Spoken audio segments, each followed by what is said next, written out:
بسم اللہ الرحمن الرحیم۔ السلام علیکم۔ حاشی ٹی وی میں خوش آمدید۔ نئے آنے والے دوستوں سے گزارش ہے کہ آپ ہمارے چینل کو سبسکرائب کر لیں اور بیل آئیکن کو بھی پریس کر دیں تاکہ نئی آنے والی تمام ویڈیوز کا نوٹیفیکیشن آپ کو وقت پر مل سکے۔ بہت بہت شکریہ۔ تو آئیے اب چلتے ہیں آج کی ویڈیو کی طرف۔ حضرت سیدنا داؤد علی نبینا و علیہ الصلاۃ والسلام کی قوم کے 70,000 آدمی عقبہ کے پاس سمندر کے کنارے ایلا نامی گاؤں میں رہتے تھے، اور یہ لوگ بڑی فراخی اور خوشحالی کی زندگی بسر کرتے تھے۔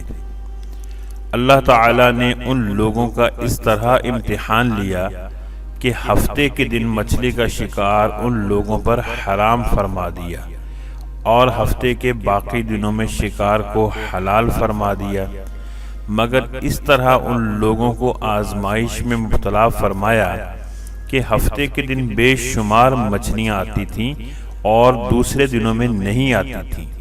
تو شیطان نے ان لوگوں کو یہ حیلہ بتایا کہ سمندر سے کچھ نالیاں نکال کر خشکی میں چند حوض بنا لو، اور جب ہفتے کے دن ان نالیوں کے ذریعے مچھلیاں حوض میں آ جائیں تو نالیوں کا منہ بند کر دو، اور اس دن شکار نہ کرو بلکہ دوسرے دن آسانی کے ساتھ ان مچھلیوں کو پکڑ لو۔ ان لوگوں کو یہ شیطانی حیلہ بازی پسند آ گئی، اور ان لوگوں نے یہ نہیں سوچا کہ جب مچھلیاں نالیوں اور حوضوں میں مقید ہو گئیں تو یہی ان کا شکار ہو گیا۔ تو ہفتے ہی کے دن شکار کرنا پایا گیا جو کہ ان کے لیے حرام تھا۔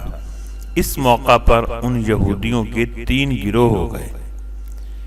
پہلا گروہ ایسے لوگوں پر مشتمل تھا جو ایسے تھے جو شکار کے اس شیطانی حیلہ سے منع کرتے رہے اور ناراض اور بیزار ہو کر شکار سے باز رہے۔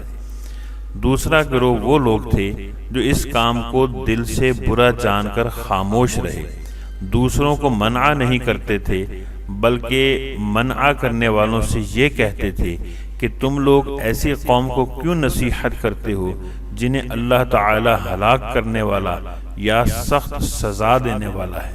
اور کچھ سرکش اور نافرمان وہ لوگ تھے جنہوں نے اللہ تعالی کے حکم کی خلاف ورزی کی اور اس کی اعلانیہ مخالفت کی، اور شیطان کی حیلہ بازی کو مان کر ہفتے کے دن شکار کر لیا اور ان مچھلیوں کو کھایا بھی اور بیچا بھی۔ جب نافرمانوں نے منع کرنے کے باوجود شکار کر لیا تو منع کرنے والی جماعت نے کہا کہ اب ہم ان معصیت کاروں سے، ان گناہ گاروں سے کوئی میل ملاپ نہیں رکھیں گے۔ چنانچہ ان لوگوں نے گاؤں کو تقسیم کر کے درمیان میں ایک دیوار بنا لی اور آمد و رفت کا ایک الگ دروازہ بھی بنا لیا۔ حضرت سیدنا داؤد علی نبینا و علیہ الصلاۃ والسلام نے غضبناک ہو کر شکار کرنے والوں پر لعنت فرما دی۔ اس کا اثر یہ ہوا کہ ایک دن خطا کاروں میں سے کوئی بھی باہر نہیں نکلا۔ تو انہیں دیکھنے کے لیے کچھ لوگ دیوار پر چڑھ گئے تو کیا دیکھا کہ وہ سب بندروں کی صورت میں مسخ ہو گئے ہیں۔ اب لوگ ان مجرموں کا دروازہ کھول کر اندر داخل ہوئے تو وہ بندر اپنے رشتہ داروں کو پہچانتے تھے اور ان کے پاس آ کر ان کے کپڑوں کو سونگھتے تھے اور زار و کتار روتے تھے، مگر لوگ ان بندر بن جانے والوں کو نہیں پہچانتے تھے۔ ان بندر بن جانے والوں کی تعداد 12,000 تھی۔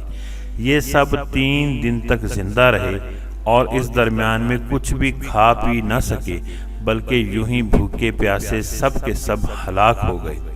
شکار سے منع کرنے والا گروہ ہلاکت سے سلامت رہا، اور صحیح بات یہ ہے کہ دل سے برا جان کر خاموش رہنے والوں کو بھی اللہ تعالی نے ہلاکت سے بچا لیا۔ قرآن مجید فرقان حمید میں اللہ تعالی نے اس واقعہ کا ذکر سورہ بقرہ آیت نمبر 65 میں یوں فرمایا ہے، ترجمہ: اور بے شک ضرور تمہیں معلوم ہے تم میں وہ جنہوں نے ہفتہ میں سرکشی کی تو ہم نے ان سے فرمایا کہ ہو جاؤ بندر دھتکارے ہوئے۔ حاشی ٹی وی کے معزز ناظرین، آپ نے آج کی کہانی ملاحظہ فرمائی۔ اس سے ہمیں یہ درس عبرت حاصل ہوتا ہے کہ شیطانی حیلہ بازیوں میں پڑھ کر اللہ تعالیٰ کے احکام کی نافرمانیوں کا انجام کتنا برا اور کس قدر خطرناک ہوتا ہے، اور خدا کے نبی جن بد نصیبوں پر لعنت فرما دیں وہ کیسے ہولناک عذاب الہی میں گرفتار ہو کر دنیا سے نیست و نابود ہو کر عذاب نار میں گرفتار ہو جاتے ہیں اور دونوں جہانوں میں ذلیل و خوار ہو جاتے ہیں۔ اصحاب ایلا کے اس دل ہلا دینے والے واقعے میں ہر مسلمان کے لیے بہت بڑی عبرت اور نصیحت کا سامان ہے۔ کاش اس واقعہ سے مسلمانوں کے دلوں میں اللہ تعالیٰ کے خوف کی لہر پیدا ہو جائے اور وہ اللہ اور رسول صلی اللہ علیہ وسلم کی نافرمانیوں کی پگڈنڈیوں میں بھٹکنے سے منہ موڑ کر صراط مستقیم کی شاہراہ پر چل پڑیں اور دونوں جہانوں کی سربلندیوں سے سرفراز ہو کر اعزاز اور اکرام کی سلطنت کے تاجدار بن جائیں۔ آمین۔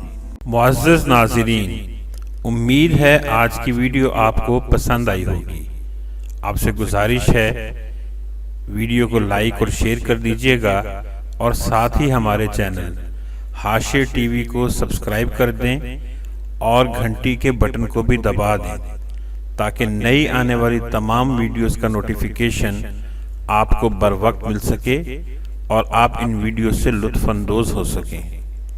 اللہ تعالیٰ سے دعا ہے اللہ تعالیٰ ہم سب کو آسانیاں عطا فرمائے اور آسانیاں تقسیم کرنے کا شرف بھی عطا فرمائے۔